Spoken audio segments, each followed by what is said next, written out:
500 open tabs. I'm Hannah Hillam.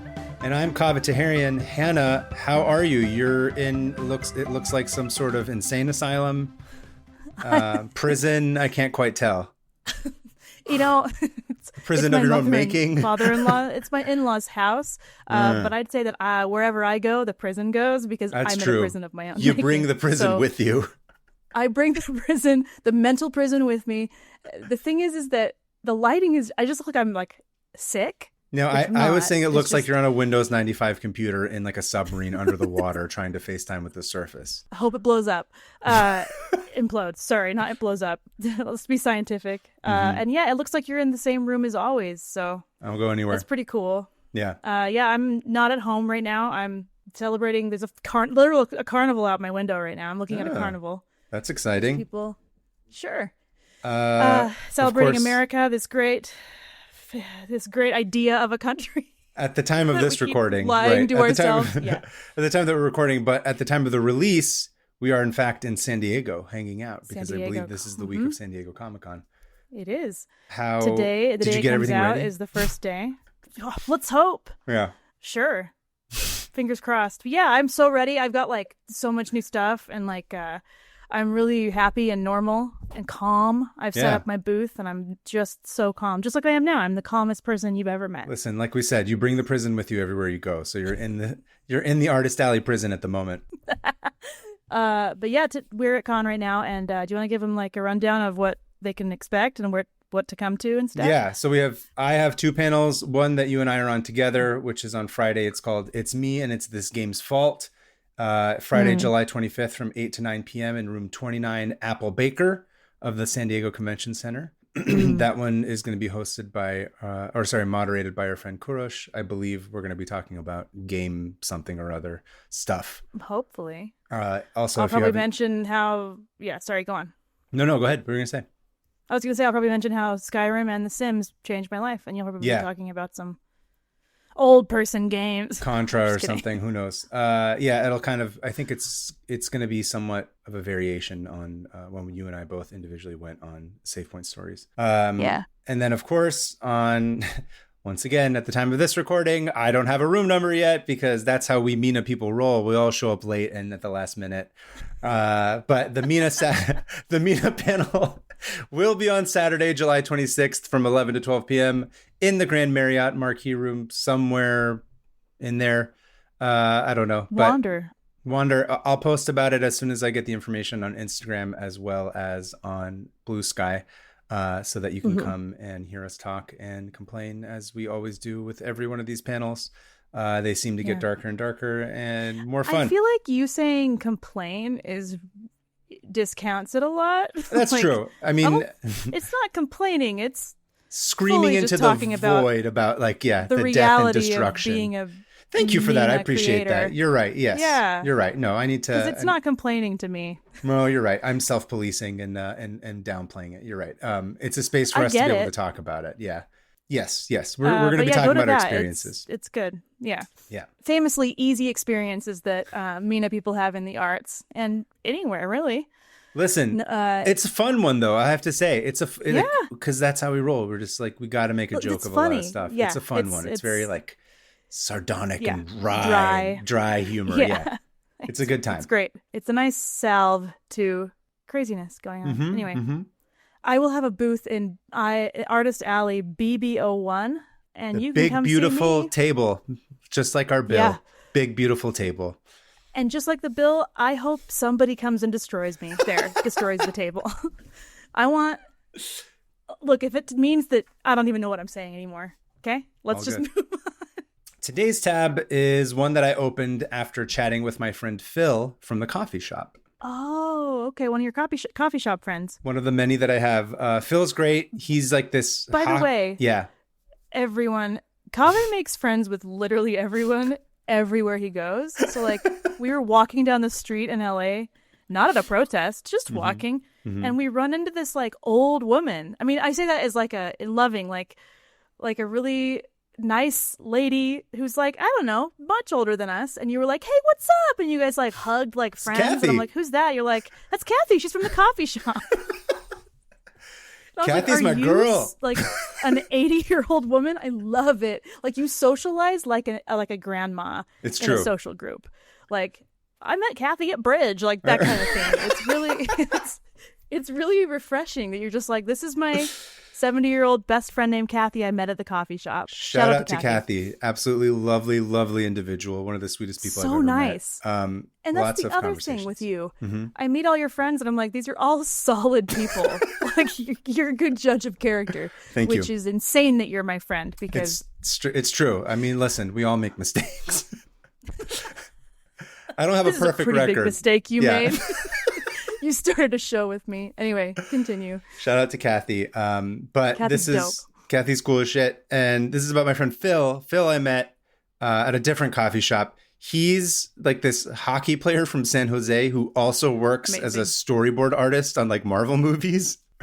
Whoa. Yeah, Phil's a really cool guy. He's really interesting. But funny enough, we basically just end up talking politics the whole time in the mornings. No. I think because we're both like, we sit in a room and draw all day. So then when you're around somebody else, you're like, like just talk. It's an isolating career. Yeah, it's true. To be a cartoonist or artist or illustrator. It's It's fun. But Phil, I guess, has spent like some long stretches of time in Ireland, I think through his wife who has citizenship, something or other.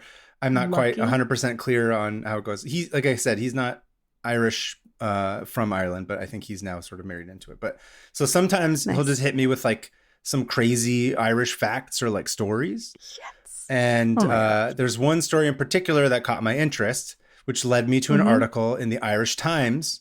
And it's titled, "What the Irish Did for and to the Choctaw Tribe." Have you heard of anything about this? I have. You have? Okay. Yes, I love this so much. I'm excited to hear more. Have you done like deep dives into it or just passing or what? I'd say medium. Medium? Okay. It was one of those like, I skimmed the Wikipedia article once and was like, this is cool. Actually, it's funny. I think I actually have that as an open tab in some browser somewhere. Yeah. This is yay. Okay. I'm excited. Good. Yes. I'm saving you the effort of having to do this.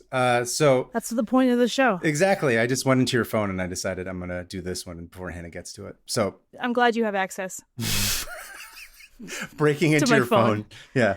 That's what's been happening. Yeah. I keep getting all these like messages from myself saying don't go outside tomorrow. About like foot rashes warnings. And creams and butt itching. I don't understand. Hannah, you really need to see a doctor. Butt itch tabs? Yeah, there's so many of them. Okay. Too many Reddit threads open. Anyway. So I like how you went with the gross and I went with like the creepy, like go on. Creepy gross. So for this story, we go back to the 1800s and unfortunately gonna be coming in hot and we're gonna start with the Trail of Tears. Oh, I was like, which one? Yeah. Potato famine or Trail of Tears? It's just the answer is both. Famously at the hands of the English, both of them. So yeah, continue. So here's the thing. This is going to start off with you wanting to punch walls, but by the end of it, I promise you'll be happy. So just bear with me through this. We'll see. Right. So the Trail of Tears, if you don't know, is one of the many absolute stains on the history of this country, which tends to be referred to as, quote, forced displacement of about 60,000 Native peoples between 1830 and 1850. But we're all grown-ups, and we can call it what it was, ethnic cleansing. That's basically genocide. what it is. Yep. I did try to do the thing where I'm like, what's the difference between ethnic cleansing and genocide? Not that it necessarily matters in this case, but... I think the fact that they were moving them specifically is what I think constitutes it more as ethnic cleansing versus genocide.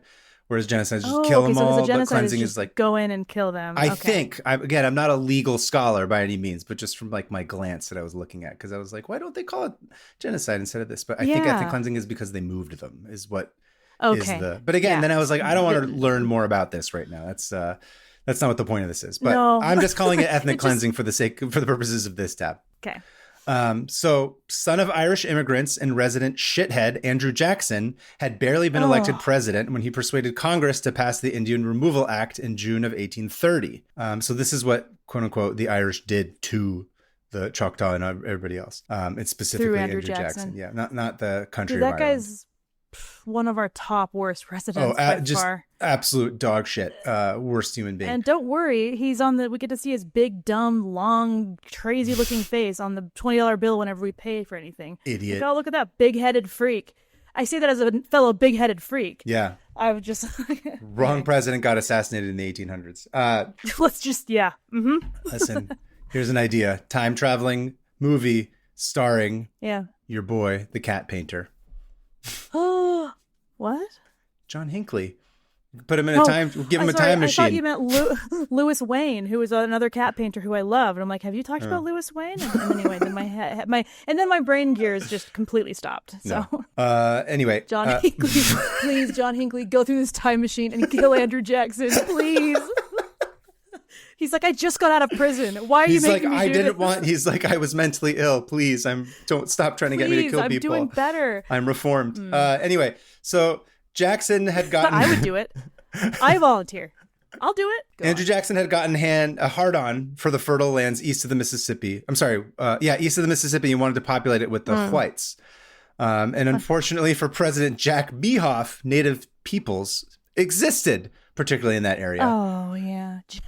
Nice. Yeah, it's funny. They're like, this is cool land. Oh, there's people here. I wouldn't even say they went that far, because that would mean that they see them as people. I don't think they do. People. They're like, I don't know. There are things that are alive here, sort of, I think is how they saw it. There are things taking up the space that I want. Yeah, there's savages, animals here. Again, unfortunately, that's the term that they used. So now there are countless different nations, tribes, and affiliations, but much like in Afghanistan, the American government simply couldn't be bothered. Yeah. So... they're like, let's make a deal with the 5 most quote-unquote civilized tribes, which were, of course, the Cherokee, the Chickasaw, the Muskogee, the Seminole, I think. Seminole and Choctaw Choctaw nations. And there aren't enough podcast hours in the universe to sufficiently cover the atrocities committed against these various peoples. But for the purposes of this tab, we'll be sticking with the Choctaw Nation. That's specifically who we're going to be dealing with. So This was an absolute human rights abuse for many reasons, but to add insult to injury, many Choctaw warriors had actually fought alongside President Jack Behoff when England... Are you serious? Yeah, when they went to war against the U.S. in 1812. Did you know about this? Oh, yeah. I did. I knew that at some point there was a lot of the tribes would pick a side because they kind of had to. Yeah. Just like, if I want to survive this, and I gotta team up with famously in the Revolutionary War, a lot of East Coast tribes sided with the British because they saw that as the easiest way to get these idiots out of their land. Leave. Yeah, it makes sense. I was like, strategically, it's not a crazy idea to do that. White Americans have used treaties or with tribes that are like, okay, yeah, let's promise you that we're gonna protect you if you fight for us, and then famously every single time have gone back on it. Yeah. The Choctaw warriors in particular helped administer the crushing of the Creek Indians who, like you said, they were sipping tea and down in Marmite sandwiches, if you know what I mean. I do. Is that sexual? No. Just kidding. That's what British people call sex, sipping tea and munching Marmite. Munching Marmite. Ah! Sorry, this is about the Trail of Tears. Yes. Ignore me. Listen, it's about shitting on the English as well. So I think we can all agree on that on this podcast. Anyway, as well as the successful rescue operation of 200 Tennessee riflemen from being ambushed by the English as well. So the Choctaw warriors, they weren't just sort of there. They helped in a significant way. And this was a particularly brutal war where Jackson earned the nickname Old Hickory because he was as tough as an old hickory, but I'd like to formally change it to Jerk-offery is my new nickname that I'm going to call him. Old Dickory. Old Dickory Jerk-offery. Yep. And of course, to thank them for their service, the Choctaw got to be the first of the civilized tribes to be sent packing. Oh my goodness. Just piece of shit. Just like Dev is. Here's the thing. Here's another thing. Sorry, I know you said I don't want to punch a wall, and yeah, I do. Yep. The thing is that like everyone's like tries to sugarcoat this history, but they just straight up said it. This is called the Indian Removal Act. Yeah. And we're gonna take our closest allies and we're gonna send them somewhere else. Like, there's no getting around it. That's evil. Yep. It's just we said exactly what we were doing. Mm-hmm. After they helped you fight the English, the worst people, just awful. Just look, guys. Sure. Again, a reminder, you can go listen to the Pretendians episode, but again, a reminder that white people in America, our legacy is violence. Yeah. So just own it. Okay, next question. Next question. Next question. I'll move on. Thank you. Next part. In September 1830, I believe the term is the Minkos, is what they call the chiefs, signed the Treaty of Dancing Rabbit Creek, the last of 7 such land treaties by which they ceded nearly 11 million acres of their ancestral homeland in present-day Alabama and Mississippi in exchange for 15 million acres of wilderness in present-day Oklahoma. And in 1832, Choctaw Chief George Harkins wrote a widely published open letter titled Farewell Letter to the American People. And I don't know if you've read it. It's pretty devastating, as you can imagine, and everyone should go read it. But I wanted to share this one specific passage that I thought was particularly eloquent. Quote, I could cheerfully hope that those of another age and generation may not feel the effects of those oppressive measures that have been so liberally dealt out to us, and that peace and happiness may be their reward. Amid the gloom and horrors of the present separation, we are cheered with a hope that ere long we shall reach our destined land, and that nothing short of the basest acts of treachery will ever be able to wrest it from us, and that we may live free. Although your ancestors won freedom of this field of danger and glory, our ancestors owned it as their birthright, and we have to purchase it from you as the vilest slaves buy their freedom. Yeah. Yeah, that's it's heavy. That's heavy. You know, that takes so much. If it were me, I would just be like, die. Dear Americans, go die. Like that was very eloquent and graceful. Yeah, I'd say it absolutely the whole thing's very graceful. Right, you know? Yeah, I think he's just kind of like, this is what we're doing. Please don't be assholes about it, but know that this is what happened and you guys didn't see us as people. So hopefully in the future it'll get fixed. Oh, and it did. So anyway, go read it. It's not that long, but it's worth a read for sure. That's devastating. Yeah, as devastating now as it was when it was written. But so numbers are very deliberately very unclear in this period because of poor accounting and somewhat deliberately just like being erased. That's part of the whole, wiping out of a culture and a nation of a race, etc. But I think from sort of the average that I can figure out, it's about like 12,000 Choctaw headed west on the now infamous Trail of Tears. In terms of like leaving the land, 6,000 of them chose to remain in Mississippi, where they would experience considerable harassment from the influx of white settlers. And then I think, oh shit, did I delete it by accident? I think I accidentally scrapped it. I think about 1,500 of them also died on the way. Yeah, that's famous. That's why it's called the Trail of Tears. I mean, it was a march. It wasn't just like hey, let's all leave, like cross the plain. No, it was a march. No, it was a march. Anyway. And the white settlers harassed those who stayed behind. But speaking of white guys, the Choctaw were given a government steward to get them all set up when they finally got to Oklahoma. Great. So it's this guy named Frank Armstrong. And Frank Armstrong was a complicated fellow. And from what I can tell, a dude who tried his hardest to make things work out for the Choctaw. He wasn't someone from like a Spielberg movie who was like, I'm going to throw trash at the Indians while they sleep and then drink and smoke and swear, like the guy that you want to kill immediately. Frank had also fought alongside President Jackson and the Choctaw during the warring years.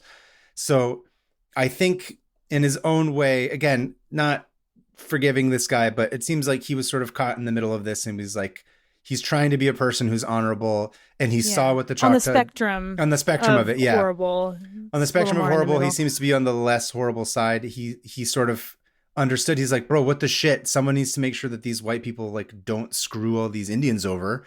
Because that's nice. He had also been apparently screwed over, because legend goes that Frank himself had allegedly designed a large caliber short barrel pocket pistol and then showed his design to a gunmaker named Henry Derringer.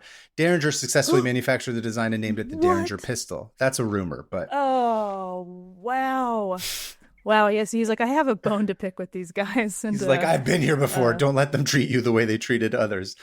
It's like a down to basic empathy again. Yeah, that helps you see people as people. Yeah. So, and I think whatever. And there's a bunch of stuff about like I think it's like his dad had helped negotiate some other treaties and sort of like helped different native tribes like sort of breach something with the government. So him and like his family had sort of been exposed to this like from childhood. So I think he sort of goes without saying that like not all white people, not all Europeans, there was plenty that were like were not nice or whatever. I mean, he's not like a freedom fighter going around like, doing crazy shit, but he's like... He's no John Brown. Yeah, exactly. He's no John Brown, but he's basically like trying to... it seems like he's trying to work as best he can within a system that he thinks is important to do the right thing. Okay. And he takes his job very seriously, and he's recognized as like a real ally by the Choctaw themselves. And cool. I'm not talking about like, he's not just like posting like a Palestinian flag on his Instagram or just being like #BLM. Watermelon. Yeah, or watermelon. Choctaw Chief David Folsom, who had already known him for about 20 years, said Frank surveyed the Choctaw lands faithfully and to the entire satisfaction of all concerned before they left. And by April 1833, Frank secured $10,000 to build a council house for the Choctaw Nation, as well as the houses for the chiefs of the 3 districts, a church in each district, which were to double as schoolhouses until actual schools could be completed. Oh, wow. And sadly, Frank passed away in 1835, just before it was go time. There had been 12 logwood schoolhouses that were built, books had been bought, and potential teachers were being interviewed. But thankfully, Frank had a brother, William, who had been put in charge of handling all the Indian business that remained in Mississippi. I was like, dude, if this was their advocate, why did he have to die? But he has a brother that's like just as okay? Basically, yeah. Nice. And William shows up. He kind of had this like similar bleeding heart deal. And he's basically sent over to like replace his brother. And he basically takes over the idea of the project first to sort of get these schools installed. And, it's cool that these guys are trying. But before everyone gets warm and fuzzy, remember, a lot of these schools are about re-education and shit like that. And I can't say for sure. I wasn't able to figure it out in terms of like what they were doing at these schools. It's possible that they weren't problematic, that they were actually fine. But it's also equally likely that these could have been sort of these, for all intents and purposes, a sort of like colonial re-education center, that's part of like forced assimilation to kind of beat cultures out of Native peoples. This is not uncommon, particularly when people show up all over the place. Yeah. So these Native American schools, you should go read about it, and then you can, if you want to cry and weep, because it's truly devastating. And not just here, by the way. That's a very common colonial practice. It's kind of like this carrot and stick, where they show up and they're like, "Well, we're going to build schools and blah blah blah, teach," and they basically are like, "Get them young, get this out of them," and sort of sort of teach them otherwise. We're going to teach you about Jesus Christ now. Stuff like that, where it's just like and just basically erase them and sort of force them to assimilate. So again, I'm not saying definitively that this was that. I don't know. Yeah. I would guess that maybe it's probably skews more that way than it doesn't. But if you it's a good educated guess. Yeah. If you're listening to this and you have any information about those schools in particular, please send us an email, 500opentabs@gmail.com. I'd be curious to know if anyone's done like any kind of deep dive in terms of what kind of schools were on those lands. But anyway, we'll just put a pin in that for now. So cut to a decade later, as you mentioned earlier, the Irish potato famine begins in 1845, reaching the worst part of its peak by 1847. And because this time it's white people, some Americans are horrified. But not quite. Yeah. It's not enough. Not Anglo. Right. They're Irish, which are just like right above people of color for a lot of Anglo. Listen, I'm not saying it's easy for them. I'm just saying that like the American public kind of is like a little more here's the thing. Here's the stupid thing about people. And no one needs to be told that. Sorry, I'm readjusting and I can't actually readjust very well. No one needs to be told this, but like a lot of people just don't see people as humans unless they look like them or act like them. Yeah. It's like, that's the one. And if you're one of those, just like try not to. Just don't do that. Like, it's a super narcissistic way of seeing the world. Yeah. Through the lens of your own experience. Just branch out. Yep. Anyway. There's some Americans that see this and they start to get organized and figure out ways to send money or maybe some supplies and shit to Ireland. And so the General Irish Relief Committee of the city of New York was formed. And they went everywhere that they could to solicit help and donations. And on March 23rd, 1847, a meeting was chaired by William Armstrong at the government agency building in Scullyville. And this was part of one of those fundraising efforts. Now, as far as I can tell, there's no official transcript, but apparently he just goes up there and just like laid it all out. There's the famine, the unfair land deals, the English just generally being absolute wankers, to use a term of theirs. Yeah, the whole landlord, like the Northern Irish like landlords and stuff that they brought in, it was horrible. Yeah. They were like, we don't have enough supporters in Ireland, so we're going to ship some in. And now that's the Northern Ireland. Anyway, it sounds kind of familiar, right? Yeah. Some in attendance were moved to tears by the horrors that they were being told about. And speaking of those in the audience, who were the people that were there? They were agency officials, missionaries, and traders from the area. But as we've discussed, they were mostly populated by the Choctaw. Oh, okay. And in this story, they heard of injustices and efforts to be wiped away by the very same power structures that continued to haunt them. And the Choctaw, like many native peoples, had almost everything taken away from them. But nevertheless, they reached into their pockets and donated what they could. Wow. So the number here is confusing because, again, so much of this is like kind of poorly reported. So the thing I seem to see most often, it says it's about $170 was raised for the Irish famine relief, which is like, I don't know, $5,000 or $6,000 in today's money. That's a lot. Yeah. And the 170 raised in Scullyville was not the only money. They also raised money in Dokesville, which was about 150 miles south, where they raised an additional $150 from members of the Choctaw Nation. And I've also seen reports that there was $710 raised. Whoa. But that also could have just been people mixing up 170 and 710, like they mixed the 7 and the 1. I don't know, but let's just say like somewhere around, let's just average it and be like $500-$600. Yeah. Great. Was raised in the 1840s of from people who had just been pushed out of their homes. Yeah, exactly. That have nothing. It's a decent chunk of cash. Wow. And this really is the crux of why I think this is so rad. Because basically the Choctaw are like, yeah, we see you, Imperial English, eat shit. We know exactly what you're doing. Yeah. I mean, they're probably a little bit more heartfelt about it.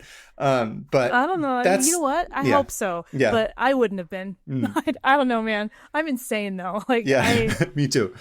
I would have just like, I don't know, tied that money to a brick and thrown it at some, I don't know. Anyway, go on. So Connor Donnan, who was writing a PhD about this, he expressed it much more eloquently. He said, quote, "The Choctaw donating to the Irish was not just philanthropic. It was also a critique of imperialism in the United States. These were nations that were victims of the Anglo-Protestant imperial project," which that's right. I think that's what it is. They're like, game recognizes game. They're seeing what's being done. They're like, you guys are no different than us. Like we're similar. Like we empathize. We feel you. And it's also this thing that is, to me, really interesting because it's empowering, right? Is to be able to donate even what little money you have or what little resources you have puts you in a position where you're not a victim. I mean, they are victims of the American expansion imperialism, but it's like, it's this thing that gets to give them a power. They have control over something. Yeah. Yeah. Where it's like, we know exactly how to help somebody because we've been there. Right. And so we're going to give, even if we have just a few cents, we're going to give this to those, our brothers in Ireland, you know, kind of thing. Where... I think it's really cool. And I think it's also the narrative that you hear is usually either just being victims of America or like they're maybe like taking control by like, fighting wars and shit and like killing people, which they had every right to do, by the way. But oh yeah, but this is like true intersectionality. Like exactly. It's in a way, No, go ahead. What were you gonna say? I just to say it's crazy progressive. Like I think it's really fascinating. It's very it's like it's community building. It's like a globalization effort that wasn't really. I mean, I guess at the time it was then the Telegraph. It started because now I know all about the Telegraph in the 1850s, and so this news could reach America really quickly, and people were able to mobilize really quickly, and it was like this weird global effort and a community reaching out to a community who'd been affected by the same Anglo-fascist society where it's like, it's intersectional. It's awesome. It's really cool. But of course, like everything that's awesome, it had to be ruined by the whites in power. They decide to spin it. They spin it. Stop, I say, please. I'm going to go to Congress. I'm going to go to like the government and just beg, please stop. Please. I don't like this.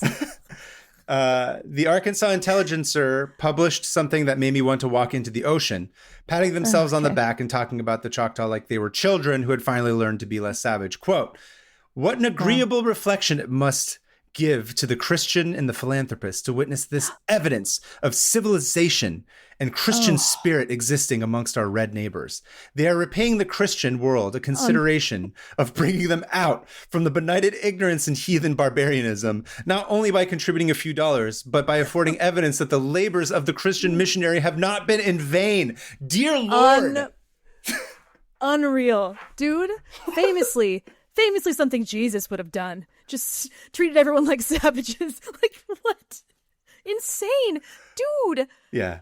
That's why we're here. That's why we are the way we are. Yep. It's the worst. They completely missed the point. Completely missed the point of what was happening. Again, they centered it on them. Yep. They're just like, oh, look what we've done. We've made these people civil. And it's like, no, you've stripped everything from them. And this is the least they could do for someone that they like empathized with anyway. Yeah, exactly. And aside from having, like you said, basic empathy that was sadly not afforded to them, you could say that in their own way. The thing to me that's funny is I was like, this sort of feels like a proxy war against the colonizers. They're like, yeah, we're going to give you money so that you guys don't get screwed over by the imperial powers. It's awesome.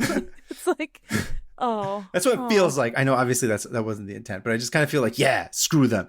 But it was a statement, right? It's a statement. Yeah. It's a statement. You going through puberty again? Totally. Sidebar, I think that a bunch of the Cherokee had also contributed some cash, but I didn't go to that whole deal. So I think they're not the only nation that's doing this at that point. Right. So they give their money, it goes over to Ireland, whatever, stuff happens. But some things that should not have been forgotten were lost.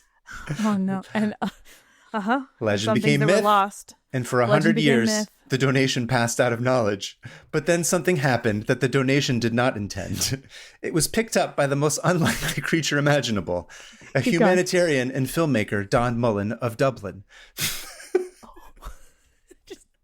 Is he a hobbit? Don Miller? Don Mullen. Don Gollum. Don Gollum. No, it would have been Bilbo Baggins in the story. He would have been a hobbit. I thought it was. Oh, you're right. I'm sorry. Yes, the whole point is that for having a Lord of the Rings fan website, I sure am an idiot. You're failing in this story. In this instance, he's lost it, and then it's picked up. Don Mullen. Let's just say he's in the Shire, even though it has nothing to do with Bilbo Baggins. Bilbo Baggins picks up this story. He makes movies. It's great. No, Don Mullen in Dublin. It's in Ireland. So in the mid 80s, Don had become tight with Desmond Tutu after hearing him speak about the famine happening in South Africa. And he saw a lot of parallels with the Irish famine and was inspired to create the Great Famine Project, which was a multidisciplined project that involved campaigning, lecture tours, theater, publications, and extensive news items to commemorate the 1 million Irish who died and 2 million who ultimately emigrated. 1 million died? Apparently, yeah. The 1 million Irish who died and 2 million who ultimately emigrated. That's according to them. 1 million people starved. That's, it's disgusting. Go on. So he's going around to all these different places on this tour, and there's one stop where he's in upstate New York, and he's whatever. He's like giving his speech or his presentation, whatever. And then some rando, I'm not clear if it doesn't really matter. I don't know if he was like in the audience or like he came and spoke with him afterwards, but he kind of cornered him and he was like, bro, what about the Choctaws? Like they sent you guys money. Do you know about this? And Don's like, what? Whoa. He hadn't heard about it. So he goes and does like a 500 open tabs style deep dive. I was going to say, this sounds like people who come up to me at my booth and say, have you heard about this? Yeah. And they like show me their phone and there's like 6 tabs open about a dog that survives a toxic waste facility, which is how I found out about the auditor. That's awesome. But that's what it feels like. It's like, have you heard about this? Yeah. It's like, here we go.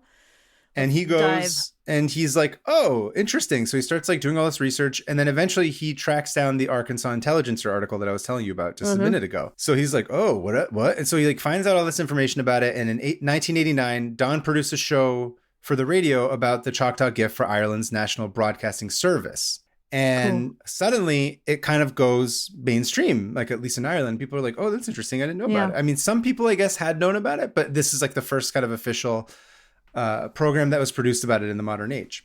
And in 1990, he visits the Choctaw of Oklahoma and to thank them in person. And he says, quote, so cool. There was a lovely reception there. And I think they were curious as anyone that this Irish person was at their doorstep. And although they didn't remember anything about the gift, it made sense to them.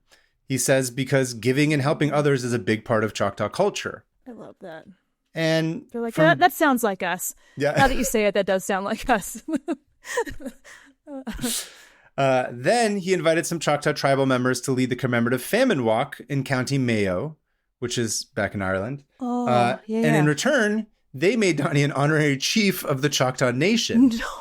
No. He's like, great. Yeah. Didn't expect this. That's really cool. Yeah. I love that this was over 100 years later. Like, people just didn't, it just kind of, like you said, fell out of, like, the Lord of the Rings. Well, I already forgot. Yeah. The Lord of the Rings monologue is a perfect description for this. Right. Some things that like, should not have perfect. forgotten. Yep. And the goodwill kept going. So in 1992, Don decides to commemorate the Choctaw Trail of Tears by walking it in reverse. Whoa. And I believe, if I'm not mistaken from when I was reading, I think this was part of a fundraising effort for Somalia, which, if you remember, in the early 90s was experiencing a horrific famine from, like, warlords and all that kind of shit. Right. We saw that on the news all the time in the early 90s. Oh, yeah. And so the emaciated children and, so Donnie's that was a very big, like, moment in my childhood where I realized the world is bad. Yeah, yeah. So he decides to walk the trail backwards as, like, part of this fun. And not him, it's like a few people, but, like, it's pretty awesome that he does this. And this is the moment where Donnie meets the distinguished Choctaw artist Wayland Gary Whitedeer, and basically they become BFFs and they start going on a bunch of speaking tours together. Are you serious? That sounds so fun. They basically are like, we're homies. It's like us, except we're not doing it. Except we're not doing anything good for the world. No, we just talk at each other. But we do travel together.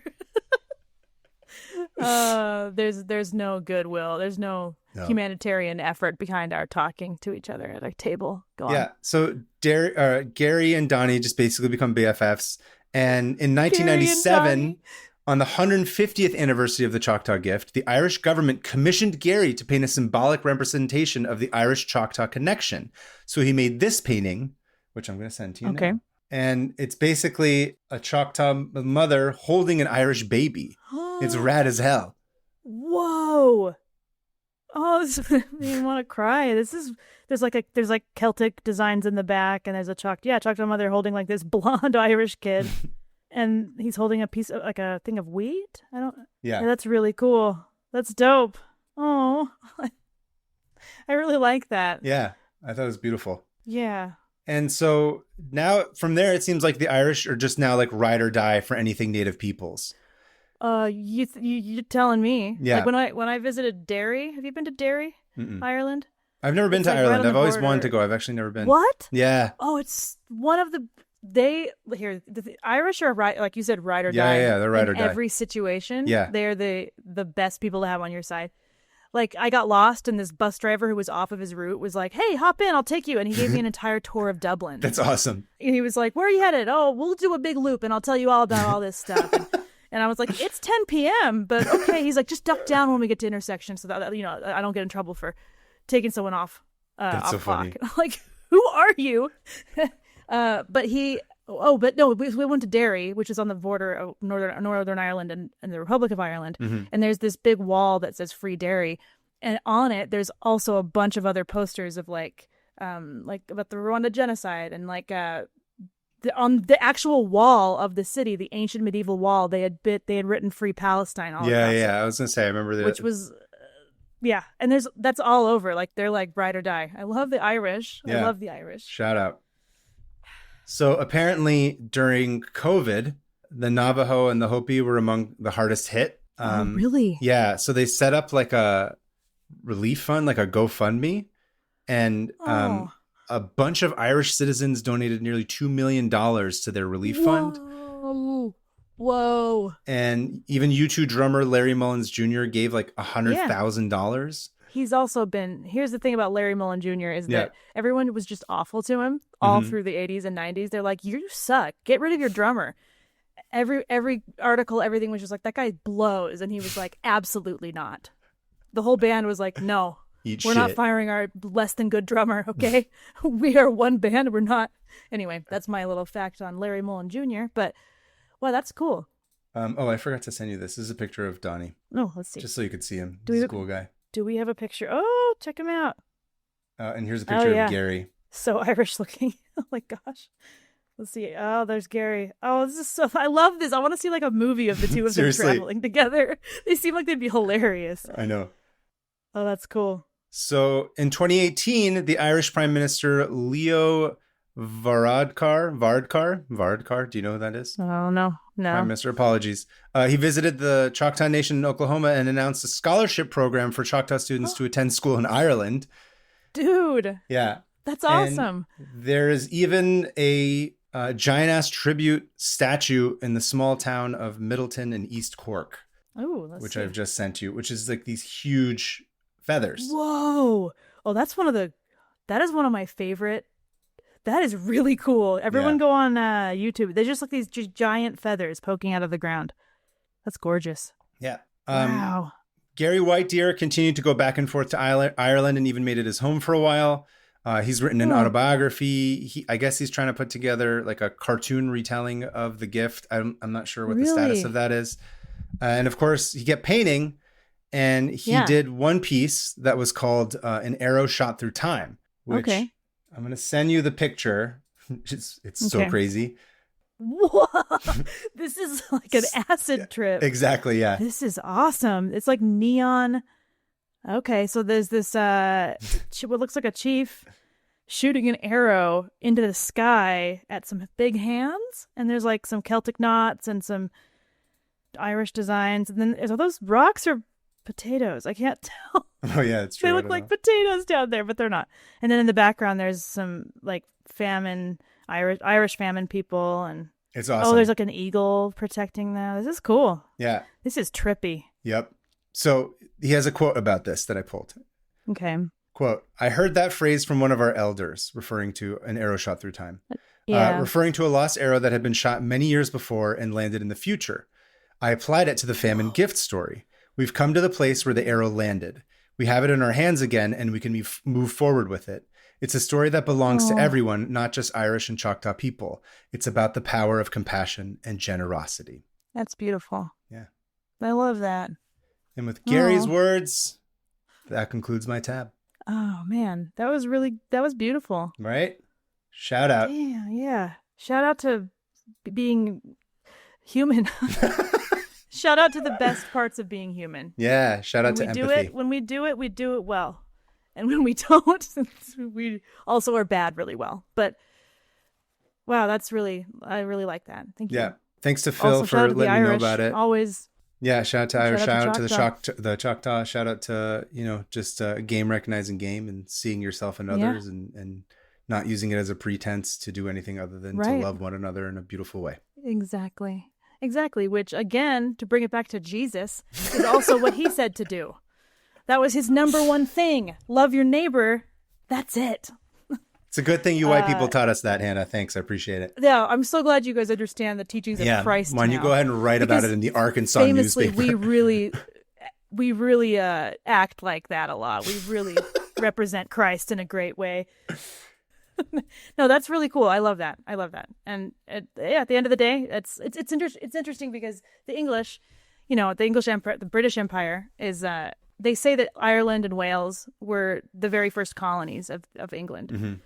Because they were. That's kind of where they, figured out that they could do this. Yeah. And kind of sharpened their blades on it. And they would know best how it feels to be subjugated and just, culturally destroyed by the English. Yeah. Man, there's so many people on Earth that also understand that. That's the thing. Yeah. There's so many independent states the Choctaw, in Britain. Yeah. Yeah. Well, that's really cool. Thank you. Thank you. So if anybody listening has anything cool or interesting to add to that, please send us. We're always looking for listener emails. Again, this was like a brief overview that I did about it. I think it looks like a lot more of the information that might be available or like, full on proper like researching books and stuff like that, which this podcast is too lazy to do. But if you've got like fun little tidbits or if you know anything more about Choctaw stuff that you want to send us, please send it to 500opentabs@gmail.com. We'd love to know about it in a listener email. Yes, I would. And that's so funny that you said lazy because there's often times where I'm like, man, I wish I were an actual researcher because this would be great. Yeah. You know what I mean? Do you ever feel that like when you're researching, you're like, this could be so much better if I was better at this? Yeah. I'm like, I don't have access to enough. And like the turnaround is like once a week. You're like, got to do the best I can in the limited amount of time that we got. Which is why I think it's always important to be like, I don't know all of this instead of just being like, this is what it is so that you're not like definitive. This is our dumb take. Yeah. As two people who like to read a lot. Yeah. But apparently not enough. That was great. Thank you. Yeah, exactly. Not enough to. Yeah, just to get by. Anyway. So yeah. That's my tab. Before we go on to your tab, I think we had mentioned that we keep meaning to do this, but we need to have like a in the middle of it. We just want to say like, hey, by the way, if you guys have been enjoying this, we do have a Patreon. I believe it's just patreon.com/500 open tabs. 500 open tabs, yeah.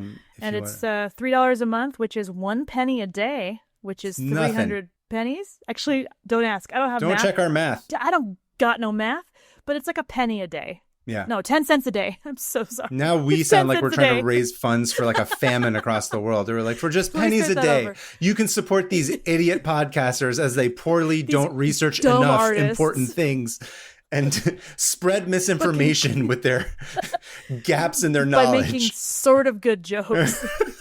Mid. And keep this podcast mid. Way too much. Yeah. Keep this podcast mid. But yeah, it's like $3 a month or as much as you want to donate. Or more. That's not the limit. Yeah. You can pay us $3,000 a month if you wanted. Yeah. Look, we're not whatever. This is coming off very harsh and like combative. So let's if you want to donate to our Patreon, go to patreon.com/500 open tabs. I put a bunch of extras on there every week, things that have been cut from the episode. A lot of it's just us being dumb or having conversations about nothing, but a lot of them are funny. But they're fun. I also put live streams that are too inappropriate to put on YouTube on there, and that you get early access to things. And when we have AMAs, we pull from Patreon first. So. Yep. Anyway, thank you for that. And now moving on to our next tab. Hannah, what have you got for us this week? Oh, all right. I'm going to do my best. But the subject of my open tab this week is on something so universal and ordinary that we barely even notice it. You've been to a lot of cities, big cities. I would say world, I have, right? yeah. Enough to know that, okay, this is a big city. And the big city stuff that comes with that, which is tons of it's really populated, lots of different languages and food and diversity. They all are unique. But there is one thing that every single big city on Earth has. Every single one. Am I supposed to guess? And that okay, is pigeons. Oh, no! Pigeons. I know. Rats with wings. I'm so glad you said that, because I'm going to get into the origin of that phrase and why we think of pigeons as vermin. Because they're disgusting. They shit everywhere and they just eat everything. They're terrible. Hold all of those thoughts. Oh, is this by the end of this tab? I'm going to be like, I'm actually super pro pigeon, and I'm going to draw a bunch of pigeons on everything. No, I actually don't care what you think or what you end up liking. Fair point. All I know is that pigeons have surprised me, because the other day, like 2 weeks ago, you were like, I hate pigeons. And I was like, sorry, what? I'm doing this too. We derailed the episode. Yes. I hate pigeons. And we had to like sideline an argument we were about to get into about pigeons for the sake of focusing on trans history, if you remember. You were like, this is not about pigeons, it's about trans history. And I was like, you're right. So it's a perfect encapsulation of our podcast. We can't fight about pigeons. We gotta make space for trans history. So dear Lord, stay focused. Yes, that sounds right. I have made space for us to fight about pigeons today. Thank you. I appreciate that. You're welcome. So right after we recorded that podcast, I immediately cracked open a bunch of tabs about pigeons, because I was like, surely there's more to pigeons than what we see. So they're weird birds. They're everywhere, right? We almost don't notice them. They bob along. I noticed them. They're unafraid. Listen, I lived overseas when I was a kid. Remember, we've mentioned this before. So in Paris, particular, just littered with pigeons everywhere, and they're gross. That's where my hatred of pigeons comes from. Okay. I should say, hashtag not all pigeons. Yeah. Maybe it's just the French pigeons are the ones that I'm offended by. I don't know. But that seems to be like, I remember that being a big part of like that year overseas when I lived there. It was just like, there's pigeons everywhere. Like, they're gross. They swarm all over everything. They do poop everywhere. Yeah. Well, I'll explain why they're even in our cities. Because if you think about it, there's no other bird on Earth that just lives alongside of us without being bothered. Crows, right? No. If we approach a crow, they're going to fly away. If we approach a pigeon, they might walk up to us. That's true. Or like take something from our hands, or like you'll be sitting like at a bus stop and there's just a pigeon chilling. You're like, I guess we're living here together. Like there's nothing else like it. So I was like, where did these birds come from? Why are they in every single city, in every single continent, in every single country on Earth? Yeah. What's with that? Rats, same thing. Yes, and I love rats. Okay, we're not even talking about rats. We can't argue about rats because right now it's about pigeons. Okay. Yeah. No, I don't dislike rats, but rats in the city is like unsanitary. I don't like rats in restaurants. I don't like pigeons in restaurants. Sorry, continue. If I saw a rat in a restaurant, I would be fine. Yeah, that says a lot about... That's the difference between us. It reminds me of the episode I did on the Vikings and how, like, I was Vikings were disgusting. And then the Middle Eastern guy was, like, so clean and, like, like it just, again, mirrored in us, where it's like 1,000 years later, I'm still a garbage, gross white person who is fine eating. You're like, ooh, get that poop off of me. Sarah always says that I'm super bougie. She's just like, you're too bougie for any of this stuff. You do have yeah. I do have a cultural bouginess. I would say just like more of like a, why would I touch that gross thing if I didn't have to kind of thing. Great. Anyway, what you're saying is that you're pro Ratatouille, like in real life. I'm a pigeon. Yeah.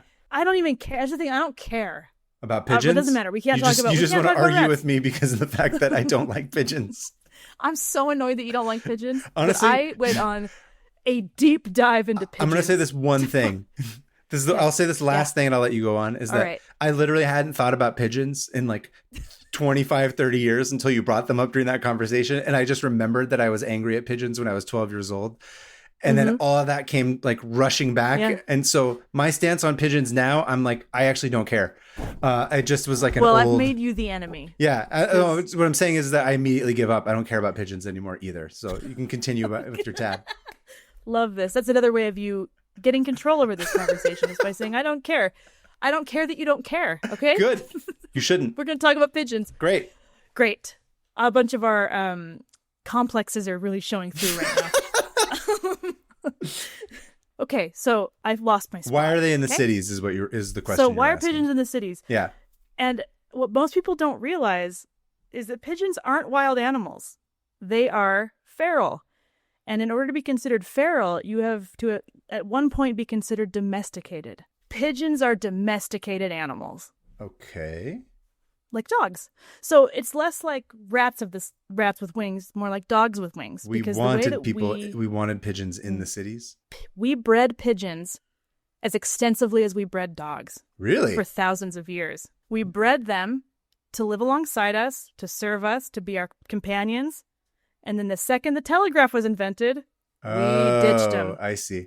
We meaning like everybody? Humans. Everybody on Earth. I'll get into the history. So 10,000 years ago in Mesopotamia, in the Fertile Crescent area, which is the modern day Middle East, when humans stopped hunting and there was the hunting and gathering and there was the agricultural revolution where they started to form small communities, we as humans did. And we got super into farming and livestock and stuff like that. The animals around us took notice. And pigeons who usually they live in like these little coastal caves and they build like garbage nests. By the way, pigeons they're the worst, anything but that, because they are the worst nest builders. They build the most garbage nests you've ever seen.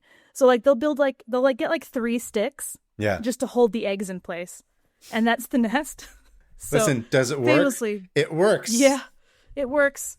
So they're building their garbage nests up in these like rock faces in these little cliff caves and stuff. So, but the difference between them and other seabirds, they're not seabirds, but they live among seabirds. Yeah. But they have an amazing ability to fly like almost 100 miles, more than hundreds of miles away to find food. Whoa. And bring it back to their nest. So they went from that and they started realizing, hold on, there's like piles of grain that these big apes are storing in these houses. Smart. That's awesome. We don't have to go anywhere else but here. And side note, that's also where house cats originated. That makes sense, yeah. Pigeons and house cats emerged at the same time. And I want to say one more thing I forgot to say. Pigeons, the modern day pigeons are descended from the rock dove. The rock dove. Yeah, cats. Rock dove but the wild version of a pigeon is a rock dove or a rock pigeon, because doves and pigeons, again, same animal. Did you know that? They're all birds. That's all I know. All birds are the same animal. Doves are just white pigeons. Oh. Anyway, so house cats were like, oh, there's a bunch of rats that are eating this grain and a bunch of birds that are eating this grain. You're like, this is awesome. This is awesome. We're not leaving. Also, these big gangly apes are petting us. This is awesome. So that's where house cats Cleaning come up from. our And where shit. pigeons come from. Yeah. The biggest doing scam literally on earth. anything for us. Scam on earth is to own a cat. I'm going to clean this thing. Who doesn't care about me? I'm going to clean up its shit and feed it food and its vomit. Great. Thanks. I'm putting this on Instagram so we get lots of everyone's going to get mad at me. Comments. I'm just going to be like, I don't want to own the cat. It's fine. I am allowed to own a cat. Cat owns you. The cat owns you. Exactly. You are anyway. all those comics and memes are correct. We are here to we are subservient to cats. We serve cats. Them. So over time, these pigeons were like, we're just going to live in these little cities now and find little nooks and crannies that look kind of like our caves and live in there. It's like a movie. They're like, it's time to move to the big city. Seriously. They're playing montage music where they strap 3 sticks to their backpack and fly in. And then immediately get out of the bus stop. And then some other pigeon like swindles them and steals their 3 sticks. And they're like, what? I've only been in here like one night. How have I already lost all my money? And then some bus driver, tell us how the big city affected you. I got robbed the second I got there. Yeah. Yeah, so the ones they all started kind of just being like, dope, these people have food for us. We don't have to fly 100 miles anymore. And over time they started doing that. And humans were like, who are these guys? Are they good to eat? Let's try them. So they started eating pigeons. Yeah. And apparently pigeons are delicious. Okay. I didn't know that either. And because bird watching is just like a ancient human tradition, it turns out. Yeah. They started noticing that these pigeons weren't just delicious. They were really smart. And they were monogamous. And they were... weirdly loyal good to Christian animals. These are Christian pigeons, and this is not in Europe or anything. This is in the Middle East still. They noticed that they had interesting behaviors compared to other birds. They were monogamous, they were dedicated to their babies, and they would both parents would help equally. Co-parenting. And above all, they had an amazing ability to find their way home again. So that was like, whoa, hang on. We can't just eat these. We got to figure out a way to send messages because these guys have a place they always go back to. Hence, ancient Middle Easterners realized pretty quickly that they could use them to send messages hundreds of miles away to other cities, to other civilizations. And it became the main way of like sharing news throughout the Middle East. Did you learn about how they do that? I tried. I don't understand how that's done. Are they just like, you have more food in another place or some shit? And nobody understands it. Nobody understands how it works. No one gets it. So there's like theories that there's something to do with the magnetosphere, like the electromagnetic, what is it called? Right, but they're not controlling that though. No, but if you strap a message to the leg of a pigeon, how do you get it to go to like the other side of Mesopotamia?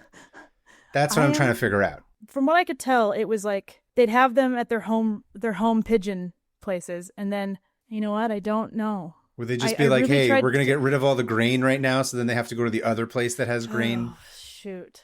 Well, should I look it up? I should have found that out, huh? I'm just curious I've always wondered how they do that. How do you do that? Sorry, I derailed your thing. It's okay. I got too excited about yelling at me about pigeons. Okay, no, continue. Sorry. I might get back to it. But you are now the pigeon expert, so I'm just asking you everything about pigeons. Please don't call me that.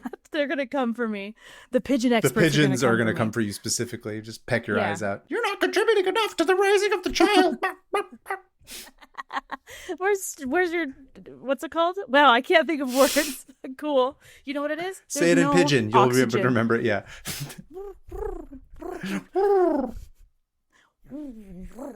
There's no oxygen where I am. Oh, right. Because I'm so high in the mountains. I don't know how to talk or think. Mountains. Mountains. Yeah. I'm sorry. When in Rome. In the mountains. When in mountains. So they began making what are called dovecots, which are like pigeon houses. And they would store these pigeons there and breed them and train them to deliver messages and then bring messages back. So there are these messages they found from ancient Egypt about war, about like flooding, about food storage, like all this stuff. It tells us that they regularly use these pigeons every day, everywhere, in every scenario. It was like instant messaging, tweeting. But it took that was like 12 hours instead of... They're tweeting, exactly. Cooing. They're cooing. Coo. Derailed. Don't remember what I was saying. Every day they're sending messages. So they were used in everyday life as much as we would use letters or the postal service or phones, except it took like a 12 to 15 hours. And they could fly up to 90 miles an hour, by the way. Holy shit. Usually it was about 60 to 70 miles an hour, Still? but like if they needed to haul it, they could just like zip. So they could get to places in an incredibly fast amount of time. They were friendly. They were monogamous. And for some reason, everyone thought that was cool. They were loyal. Can't have a bunch of pigeons banging all the other pigeons and like not settling down. Once that pigeon reaches 45 years old and it's still trying to have sex with all the 20-year-old pigeons, you don't want that thing in your society. No. It's unstable. Get that thing out of there. Yeah. It's a predator. So here's where it got really exciting for me because I was like, oh, so mythologies from the Middle East and North African cultures are full of pigeons and doves. Like the goddess Ishtar is represented by a dove, as is Aphrodite. And in Christianity, early Christianity, there's a bunch of stuff about the dove being like a symbol of peace. Noah sends a dove off the ark to find land or whatever. And in Catholicism, a white dove / pigeon is the representation of the Holy Spirit, which Alyssa taught me on our episode that you weren't on. And some of the most numerous and significant pigeon populations and pigeon towers were built in one of the oldest civilizations on Earth. Can you guess? No, I'm just laughing at the idea of pigeon towers. And someone trying to throw pigeons into it so that they collapse, and then they're like... You made a 9/11 joke. Do you think they trained them to fly into those towers? Do you think they did it on their own? I don't know. It's a good question. This is similar to the Cars universe, where it's like they didn't get hijacked. They just deliberately flew into the towers. That's why. I think it's similar logic with the pigeons. They were radicalized. Let me guess. Iran is where they had pigeon towers? Yeah. Tons. Persia. Turns out Persians and pigeons go way back. Persian. That's actually the origin of the word Persian is pigeon. Pigeon. I'm a self-hating Persian. Pigeons. That's why I don't like pigeons. But of course I was like, oh yeah, where'd it come from? Okay, why was I surprised? Yeah. Iran has thousands of pigeon towers. And I'm gonna send you. I've never seen a pigeon tower. Yeah, I'm curious. Oh, they're really cool. So they're mostly surrounding the city of where did it go? Esfahan. Oh, nice. Apparently that used to be the capital back in like the 600s. And Esfahan is the place I've always wanted to go in Iran. It looks beautiful. I was looking at pictures of it. It's gorgeous. Yeah. Some of the coolest like architecture. Most incredible architecture in the entire world is in Esfahan. Yeah. It's a beautiful city. I got lost looking at photos of it for a while because I was like, sorry, what? They have evidence from 1,200 years ago in Esfahan of the use of pigeons for not just food, but also gossip. Hot exactly. Goss. And they're like, I'm going to send you some pigeon towers. These Vikings who did not shower, and they just like they don't shower. They drink each other's spit. Disgusting. Yeah. So here are the towers in Esfahan. So they look awesome. They're like it is. Oh wow. They look. Yeah. What do they look like? They're like made of clay or mud or something, right? Oh, holy shit! The inside's crazy. Isn't that cool? What are each one of those holes? Is that where a pigeon hangs out? That's a house. Holy shit! That's where, like, they'll hundreds of them here. Whoa! Thousands. And this looks like an MC Escher drawing or something, right? Each one of these can hold up to 3,000 pigeons. Whoa! And they didn't just use them to send messages. They were also like, dude, these pigeons will not stop pooping, and this stuff is awesome for fertilizer. And we grow a ton of watermelons in Esfahan, so we're gonna just dump all this pigeon poo all over our watermelon fields. I'm sorry, they help watermelons? Pigeon poo does? Listen, okay, that's it. Reformed. Now pro pigeon. I know. That's it. That's all it took. So first of all, I learned that Iran is like they produce the third most watermelons on Earth or something. I believe that. I didn't know that, but that makes sense because, as you know, I will literally say this over and over again, how on my deathbed, when I think back at the moments that are the most important in my life, that I've experienced the most joy, it's eating an entire watermelon with a spoon over a sink on a hot summer day in my underwear. I have said this for years. 100%.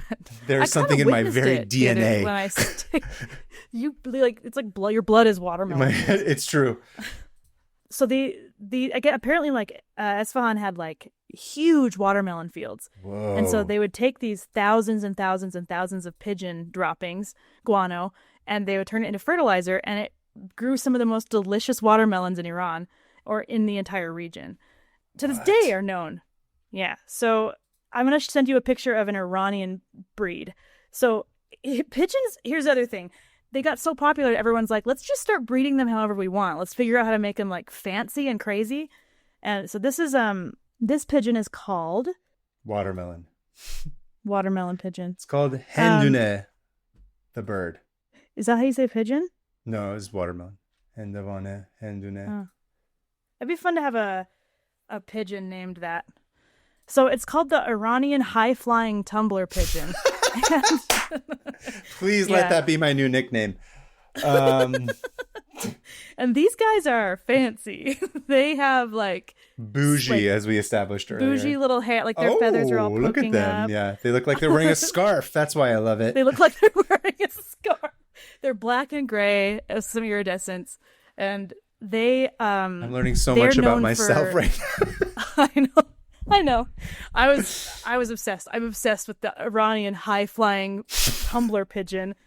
In Iran, they're called Tehrani pigeon, but we call them the Iranian high-flying tumbler pigeon, and they are known for being endurance flyers because they relied on them for like communication in war, and since they were this huge empire, they relied on these pigeons to go long distances in a short amount of time. So they have longer wing beats. So they're not as like fast, like flappy. They have longer wing beats. They have more endurance, and they can kind of like hover in the air a little bit in a way where they don't have to like expend energy and just kind of glide. That reminds me of you and I were talking about this when we were talking about swimming. It's like when you learn how to swim properly, like that's how they teach you your stroke. Yeah. Your stroke is not about taking more strokes. It's about being more efficient in how you do it. So you glide.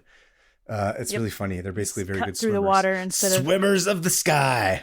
I know, with their scarves and shitting everywhere and making watermelon wherever they drop. So this is when I knew I was like, I gotta do this tab. This is the whole. You see the light come into my eye now, being like, oh, yeah, when I said watermelon pigeon with scarves. I'm so excited. So the guano of these pigeons has developed and helped your favorite fruit develop. I take back everything I said about pigeons at the beginning of this episode. Pigeon? Like I said, I would. I know. As I said, I was like, you're going to convert me. Blood, they are in my blood, and so is their shit, apparently. Iranians and a lot of other people, Iranians or like Persians back in the Persian Empire would have pigeon racing. Oh, interesting. They would train them to like see how fast they could get somewhere, and then they would like award them with watermelon. And this is actually not just Persia, but like with watermelon. Yeah. But like the old Olympic Games in Greece, all of the results of everything were delivered by pigeons, so they could get across all of Greece. How original! I'm sorry I brought Greece into this. All right. Wonder where they got that idea from. Well, I also want to give credit to Egypt because it was Egypt and Iran who were the first ones to really domesticate pigeons. And listen, Egypt has. We're homies with the Egyptians too. You know that. We love a good Egyptian. Yeah, but bring a Greek into it, and absolutely not. No. Ancient Greek. Sorry, yes. Current Greeks are just like, what have we done? They're like, besides make, I don't know. No. Yogurt, delicious yogurt. Listen, shout out to the current Greeks. I'm sorry that everyone's exploited your country and just destroyed your economy. Yeah, I feel bad. Ruined it. Yeah. Sorry, that huge economic collapse because of. Anyway, point is that these pigeons just kind of spread from the Middle East outward, and everyone got really into pigeon breeding and being like, we're going to make the most insane looking pigeons you've ever seen. Yeah. So I'm about to send you some of the most absurd pigeons, and they all have insane names. There's ones called ice pigeons that have like. They have like feathers on their feet. Like the Iranian ones are like very tame compared to some of these other ones. What the shit? Yeah. Look up an ice pigeon. These things look like they're from the 70s. Like they're wearing like those boots that have, What?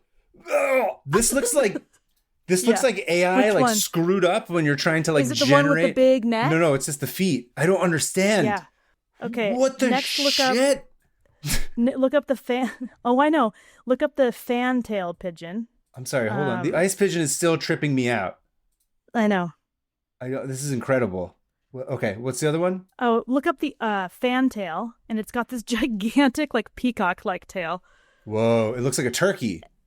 Yeah, and these were all selectively bred by different cultures around the world. And holy shit! Yeah, and then there's also one that's so scary looking. It's called the archangel pigeon. Oh god, I'm scared. But let's see it. It's not scary. It's just odd. It's fine. It just looks like it got like hit by an oil spill. Yeah, it has like shiny purple feathers, but that picture's not very good. It looks cool though. There's one called the owl pigeon, and I'm going to send this picture to you because it's. Oh, I shouldn't look it up. It is absurd. All right. No, I'll just send it now that I have it. The owl pigeon has a flat little beak, almost like one of those dogs that has a flat nose. Oh, it looks like it broke off. It looks like the beak broke off, but it's actually just a teeny tiny little nub beak. Nub beak. And this was all us just messing with them. There's one called It really is like a dog. You're right. It is just like they're just breeding them different ways. and they become loyal to us, like pets. They were our pets. And then like the high society was like really into like pigeon breeding. Check this one out. This one's, you're gonna freak out at this one. What the shit? Okay? That one looks like like, you know, when in the cartoons and like Looney, I think it's like, I don't know what it was, Bugs Bunny or something, where like there's a bomb and then they swallow the TNT and then it explodes in their mouth and it's in their throat. Yeah. That's what that looks like, but all the time. Yeah, that's called. But there's no stomach on it, which is weird. It's like it's backwards. Well, look at its like shapely legs. That's what cracks me up. It's like got this gigantic throat with like these slender little like. No, it's smuggling legs. Something through customs, where it's just like, nope, I definitely don't have a giant watermelon that I'm not allowed to bring into this country in my throat. There's also these ones called. This is the stupidest looking bird. I know. Amazing. You have. Here's the thing. There's hundreds and hundreds of these pigeons, and they're all insane looking. Here, I'm gonna send you. Is this the one? Yeah. Here's one. Oh, there's like a chart. You can see a bunch. Yeah. Oh my god. Fantail. The Chinese owl. That one looks pretty. Look at the Jacobin. It has like a vampire collar on it. Here, I'm gonna send one to you. I want to say the roller looks cool. The rollers are cool. The Jacobin. What the hell? It looks like a donut for a head. I'll send you an actual photo of one because it's absurd. This looks like an aristocrat. Whoa. With like a high collar. Yeah, it does. It looks like it's about to be photographed for Vogue magazine or something. Exactly. And so these were all the fancy pigeons that people got really into breeding and showing off and racing. And we just kind of like went wild with them. We're like, let's just see what we could do. And there was one that had like bright pink like feathers or feet at one point, like a flamingo with bright pink feet instead of feathers. These things look inbred though. Some of them, they just look like they're not meant to be. Like the holocropper. This thing looks like it's deformed. Like it looks like it's English royalty that like is like 17th generation, like, you know, inbred face of some sort. It's because it is. And here's one with curly feathers that I just sent you. Oh, whoa, curls? I didn't even know that was possible. I know, we made that. So what? This is fascinating. That's so strange. I know. Whoa. This is bananas. This one's called the Saxon fairy swallow. Sorry, I'm not even describing anything to the people who are listening to this. I'm just like reacting to all of it. Sorry. So like it's the top half of it's normal and then it literally has a body. It looks, I don't even know how to describe what this thing is. Looks like pubes a little bit. Oh, man, it's incredible looking. It's like the center of it around the stomach is all curly feathers, which again, I'm baffled that this is even a thing. And the one I just sent you is the the Saxon fairy swallow pigeon. And it has feathers that poke out so far from its feet that they look like separate wings. Yeah, it does. It looks like what was the other one? The ice pigeon? The ice pigeon, it looks like it's in that. I need to send you a couple more of those ones with like little legs. These are the craziest things. I've never seen anything this crazy before as far as birds are concerned. I know. I had no idea. So something we just don't realize is that they were present in every single culture. Every place on Earth had pigeon breeders, almost separate from each other. And then they got really popular to like, you know, breed and experiment with, to the point where Charles Darwin, when he was trying to prove the theory of evolution, he used pigeons to experiment and stuff. And he didn't care for them, but he was like, these guys are kind of awesome. Like I can do whatever I want. I can make whatever I want. Another person who was obsessed with pigeons was Nikola Tesla. To the point where everyone was like, "Hey, dude, you need friends. You need real friends. You have too many." And he had his best friend was a pigeon who he said he was in love with. Oh, interesting. It's like his chatbot of the day. Seriously, he said he loved it more than he'd ever loved a woman. That's healthy. Yep. Or a man, or anybody else, or a man, just a person. Yeah. And people got really into pigeon racing and just using them for messaging up until the World War I too. We brought them back out of retirement to deliver messages in World War I and World War II because people could tap phone lines in World War II, and pigeons were 90% effective with deliveries. So they were the most reliable form of communication with spies, with you hear that, DoorDash? You hear that, Uber Eats? Pigeons, bring them back. I bet a pigeon would bring me my food so fast. Yeah. and then poop all over my porch. But it's okay because I'm going to start planting watermelon, and then it's like a double. It's shitting. Yes. It's helping. It was cool because like the Persians used the guano as like it was like a huge economic thing too. They would sell it to other people. It was like a trade thing. Smart. Yeah, that's the one thing I didn't get in terms of like inheriting from my lineage is being good at making money. Yeah. Making money. That's the part that somehow they missed in the coding in my mom's womb. It was like, I don't need this one. Throwing it out the door. Throw that in the trash. Yeah. We'll give him you the can be a ability good to hear artist. every sound on earth at the same time he can hear, but he can't make money. Join the Patreon. Please. Make my make my pigeon ancestors proud. You're Pigeon American? I'm Pigeon American, exactly. I'm going to talk about that on the MENA panel. I'm going to just be like, I need to see more pigeon representation. Here's a crazy fact about, speaking of finances, the very beginnings of the stock market were when, of course, it was early capitalism with Dutch and English colonists who were exploiting islands through slave trade. And they would send pigeons, because sometimes they would just be, the boats would come back without. No, seriously. That's what they were. They were like, by the way, there isn't much sugar on this boat, so sugar is going to be way more expensive. So they trick people into selling all their sugar stock because it was common. Anyway, they pretty much like. This is an incredible idea for a story, by the way. That's insane. That's ridiculous. Pigeons. We bred pigeons to help us kickstart capitalism in a way that. Wild. So these big money boys back in Europe were like, "Ooh, I caught wind from this pigeon who came, and told me." I was speaking with a pigeon the other day. For really like, I better dump all my stocks in sugarcane and buy more in indigo or whatever, because of this pigeon. And they would get so wealthy, like the Rothschilds, that family from pigeons.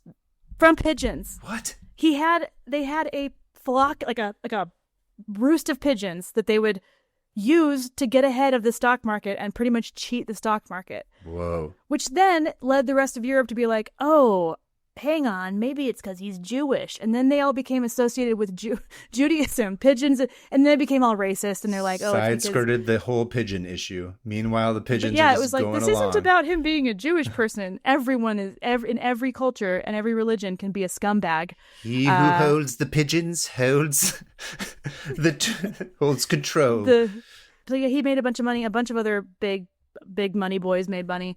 And then, Reuters, the news source? Yeah. Pigeons. That started with pigeons. That makes sense. That started with pigeons. And again, they would announce stock tradings and stuff through pigeons. And Reuters became this really trustworthy source. And when the telegraphy was invented, they switched to that, but they still did use pigeons sometimes. But one of our most legitimate news sources was started with a flock of pigeons. And then they just decided to be like, they don't care anymore now. This reminds me of is the camel episode that I did about camels in Australia, where they're just like, okay, bye. Yes. And they just threw them out into the desert. They're like, have fun, because trains exist right now.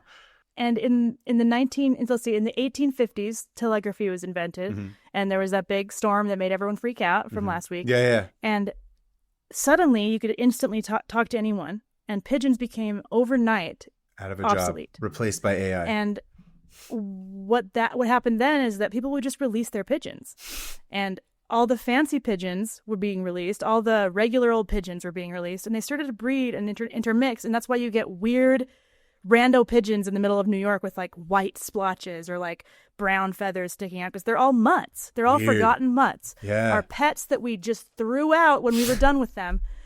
And now we're mad that they're hanging out in our city, which we bred them to do. We bred them to hang out near us. We bred them to be friendly. We bred them to trust us. And all we're doing is treating them like vermin. There's mass killings of pigeons because everyone's like, we got to get them out of cities. And they're just doing what their DNA is programmed to do. Yeah. Because of us. So just like a lot of other things, pigeons have been thoroughly exploited by humans and left on the sidelines. Here's another question I have. Which is, what is in it for a pigeon to live in a city? Because there's not a bunch of grain sitting around for them to come eat, and no one's feeding them really. So it's why wouldn't they, especially if they can fly hundreds of miles, why wouldn't they just go in the country or something where there's more food? Because they're territorial. That's another thing. They're territorial, and say there's a rock pigeon. Rock pigeons are they're not domesticated, so they could go fly around, but these are domesticated to be near us, to be part of our communities. And so they stick around us. They can recognize buildings from above. They know people's faces. They can recognize streets, the layouts and stuff. They know where to go. And they just eat garbage because we leave garbage everywhere. Oh, I see. Garbage is now their new food source specifically. Which is why they're always pecking at things, and you see them in the trash. They're just doing what they were programmed to do, pretty much. Interesting. And in the 40s, people were like, these pigeons are so annoying. And like, we're done with them now. The war is over. Why do we need these? And there was this guy who coined the term rats with wings in New York. It was not me, apparently. No, it was Woody Allen, actually. Woody Allen popularized it. Oh, yes. Man. So I'm he parroting. Popularized it. Forgive the pun. Yep. I'm parroting. I'm pigeoning. You're pigeoning Woody Allen. Woody Allen? Now. Oh, listen, I'd like to make a formal apology to everybody listening. Yeah. So I've Woody now Allen been educated. It. I'm an ally. I'm a pigeon ally. I'm taking it back. I'm not going to make a 5-hour YouTube apology video, but sincerely. Where you're crying. I'm sorry. I didn't know. I just didn't know. Now you know. Now I know. So saying rats with wings, here's the thing about pigeons is that they are no dirtier or more diseased than any other animal. They just live near us. And so they get this bad rap for spreading disease. And yes, they can spread disease, but at the same rate as any other animal, including cats and dogs. So the poop, even then, very rarely spreads disease to humans. The poop is a problem. It's a massive problem. There's poop everywhere. Listen, maybe we should become watermelon farmers like the Persians did. Go back to our roots. The world needs more roots. Watermelon. Listen, if everybody in the world had more watermelon, life would be better. So much better. Yeah. Dude, I had watermelon agua fresca the other day, and I almost cried. It was so good. Yeah, it's one of the only few absolute like facts of life of like absolute pure joy is biting into a good watermelon. Every time I stay with you, I end up eating a lot of watermelon. Last time it was like between watching the war and watching Star Trek, you were just eating watermelon in the kitchen. I was like, I'm getting the Kaveh experience. Full Kaveh experience. The benefits of pigeons are so they're not going to give you diseases. They might, but like I said, at the same rate as other people, that we just see them up close way more often. Yeah. And there are pigeon rescues because the pigeons. Do you ever see pigeons in cities with like no feet? Have you ever seen those guys? I like can't some say of them that just don't have toes. I feel like LA is not as bad about on pigeons, I have to say, or at least where I am. No, not where. I think down more where there's like garbage from the streets. Like, I think it's. I feel like I associate pigeons more with like big buildings. You know why? It's because they live in sea cliffs. So skyscrapers are pretty much sea cliffs. So they're like, great, I can find a nook on this giant building, and it's just like where I was supposed to be. Yeah. And I'll build my horrible little nest with 2 eggs, and me and my husband will just take turns sitting on them. Way to plant egg. And way to plant egg, playing on the pigeon on nose's face, and they actually keep cities clean. That's another thing. Pigeons clean up cities. And if they weren't there, then the cities would be completely overrun with rats. So pigeons clean it up and keep the rats underground. Interesting. So there's kind of like this little like ecosystem that at the end of the day kind of benefits all of us, like they always have. Pigeons have always been like a give and take relationship. They eat stuff, keep the rats away, and then the house cats eat both of them. Don't let your house cats outside. And I don't know. I just there's something really sad and poetic about the fact that we created these perfect birds and then ditched them. Just kick them out once we were done with them. The second we had better technology, which is just like so classic, you know? Yeah. But there's pigeon rescues. So people find pigeons with no feet because there's like string and hair, human hair that gets tighter on their feet. Whoa. And it auto amputates, which oh shit. So there's so that's why the pigeons are like they're not healthy. Like city pigeons aren't healthy. Yeah. They're in danger a lot. People shoot them down, they kill them for fun. And so there's rescues, you can find them. You can even adopt a pigeon. Like if you go on a Humane Society, there's pigeons on there, which I did not realize. Interesting. I'm not going to because I don't believe in birds being pets, but sure. I don't believe birds in a cage. Weren't we supposed to adopt something a few episodes ago? I forget what it was. I don't know. There was somebody that sent in something about adopting an animal. We were excited to do it, and I completely forgot what it was. We were gonna. I don't remember anything. If we were in our 20s, this podcast would be so much more. We remember everything. I'm old. Anyway, pigeons make milk. There's another thing I wanted to say. Pigeons. You ready for this? You ready for this disgusting fact? Pigeons make milk. They're not mammals. They're birds or whatever.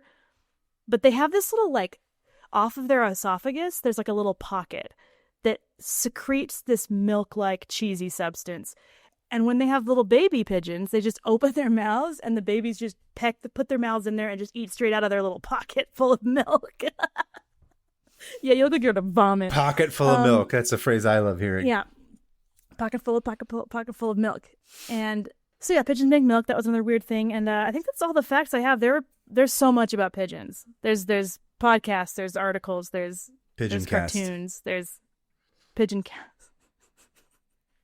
And that's my tab on pigeons and their origins and why they're in every city. And their scarves. Love of a good pigeon scarf. Yeah.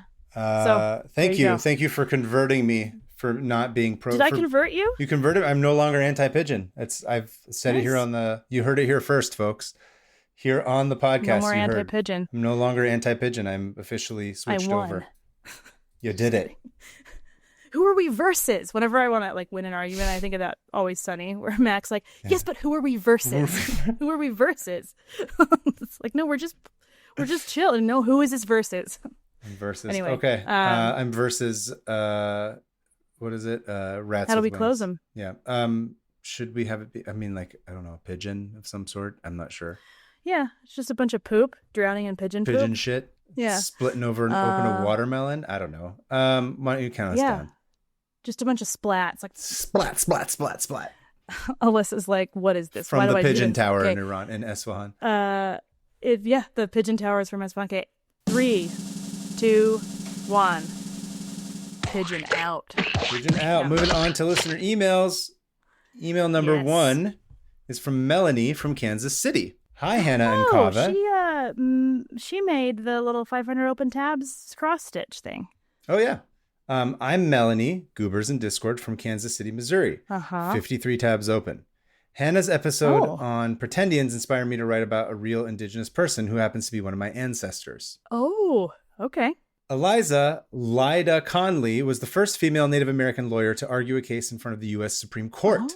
A member of the Wyandot Nation of Kansas, originally Huron, she prevented the sale and destruction of the Huron cemetery located in present-day Kansas City. In 1906, Lida and her sisters built a shack, Fort Conley, on the cemetery grounds where they stayed and held the city developers off at gunpoint. I love Lida. In 1907, Lida petitioned the court in Kansas for an injunction to the sale of the cemetery, which was denied. In 1910, Lida argued the case in front of the U.S. Supreme Court, where she again lost the case. However, the Conley sisters kept up the fight to save the burial grounds. Despite arrests and repeated destruction of Fort Conley, they continued to gain public support. And in 1913, Senator Charles Curtis wrote and passed a bill to protect the cemetery from future development. Lida was buried in the cemetery, now known as the Wyandot National Burial Ground, next to her sisters upon her death in 1946. Lida's story was often told to me by my grandmother, and I'm happy I can share it with you. Keep it Josie at the Gwen Stefani Tribute Toilet, Melanie. Thank you, Melanie. Oh, that's awesome. That's cool as shit. Perfect one for this That's why I picked that one. I was like, oh, yeah. Yeah. Some shout out to more Native peoples. Yeah, shout out. Thanks, Lida. That's awesome. I love the idea of them just setting up camp in a cemetery. And being like, okay, don't touch. Yeah, we'll shoot you. We'll shoot. Okay, mine is from Megan, from someplace far away. Someplace far away. Yes, far away. That will do. Oh no, Megan says where she's from. Never mind. So, hi, Kava and Hannah. I've been meaning to write in since hearing the listener email about the Moby Dick readings at the New Bedford Whaling Museum in Massachusetts. Yeah. You do? Because I don't. I remember that one. Having grown up in the Fairhaven, New Bedford area, it was cool to hear a shout out to my hometown from an international listener on the pod. The Whaling Museum is a popular field trip location, and funnily enough, several of my friends have taken their now significant others there on their first or second date. Oh. I think you would enjoy seeing all the models. Whale of a good time. I think you would enjoy seeing all the models, scrimshaw, and whale skeletons on display. Into a whale skeleton for sure. Yeah. Another interesting story from whaling history is how Fairhaven, New Bedford has a sister city in Japan due to a whaling ship finding a crew of shipwrecked Japanese fishermen in the 1840s. Whoa. The ship captain couldn't return them to Japan because of the closed door policy, which I gotta go look that up. So he brought them to Hawaii instead, and the young boy on the crew ended up living with the captain's family in Fairhaven and grew up studying ship navigation. He eventually was able to return to Japan, and the families kept the relationship alive afterward. Nice. If you're interested in these tabs, I would love to hear how you would tell the story, or maybe you'll find something tangentially related just as interesting. Well, you know us. And if you ever want to go to the Whaling Museum or walk the Manjiro Trail, I would be happy to escort you there from Boston and show you around. See you at the Nixie Dixie's Discord wall and stay jealousy. Boston Megan, trip. Nixie Dixie Discord wall is insane. Just combined everything. Thanks, Megan. But yeah, Boston trip, Boston Comic Con. I was gonna say, what's the Comic Con in Boston? I've never been to that one. I haven't heard of one, but everything over there is so close. We could just drive there from New York. That's true. Which hopefully will happen. Anyway, soon. Thanks, guys. Thank you. If you guys have a listener email you'd like to submit, please send it to 500opentabs@gmail.com. That's 500. We're always looking for submissions. We recently did a listener email episode, so we cleaned house of a lot of the older ones. So we don't have as many as we'd like at the moment. We're also weirdly kind of ahead of schedule, so we're like, we need more. Yeah. Send us more. Yeah. Don't hold back. It's scary how ahead of schedule. It's like, what is this, 2024? Don't jinx Back when it. we had the mental capacity to be ahead of schedule. Okay, Listen, knock on wood. It's hard. Anyway, just a reminder, at this moment, if you are in the San Diego area attending San Diego Comic-Con, please come to our panel on Friday night. It's me and it's This Game's Fault, moderated by Kurosh. It will be from 8 to 9 p.m. in room 29 Apple Baker of the Convention Center. And then, of course, I will on Saturday will be on the Mina panel, which is July 26th on Saturday from 11 to 12 a.m. in the Grand Marriott Marquis room, TBD, but I will post it on my Instagram, which is PermaFriends, or on my Blue Sky account, which is just my name, Kaveh Taherian. And you can follow me at Hannah Hillam on everything, and follow us at 500 Open Tabs on everything. And please go follow us on YouTube, even if you don't use YouTube, because we want to hit 1,000 subscribers so we can level up or whatever it is. Yeah, we're trying to make this a real thing, more than it is now. So with your support, we would love to do that. Yeah. Help us get engagement. Yeah. Please. Wait, did you say you wanted to read one of our reviews? No, I was just an idea. Yeah, let's do it. I've been thinking of ideas to bring people. Let's read a review. And please rate and review and give us 5 stars or 4. I'll take 4. I'll take 1 star. Okay, I don't even care anymore. But this is my favorite review. Is a review just like this person. On April 14th on Apple Podcasts, the review is titled 5 stars, and it says, quote, "The incredible thing about this podcast is that if you're not locked in at every second, suddenly Kaveh will be saying cream jeans about 4,000 times and you will have no idea why."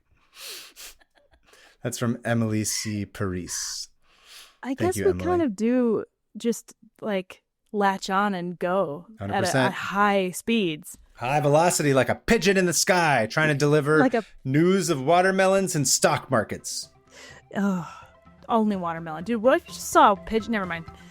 Thanks for coming to the show, everyone. Thanks for arriving at the show, yes. Thank you again. Thanks for listening. To Alyssa, and thank you all for submitting listener emails, and thank you for listening. And in the meantime, Hannah, I will see you at the Dickie Nixie pool party, because it's summer. We need a place to cool off. I will see you at the Dickie Nixie Soviet pool party, and we're going to have a blast. Kitchens for shitting, everybody. I forgot all about that one. Did I say that for a while? Yes. Oh. Okay, bye. Great, bye.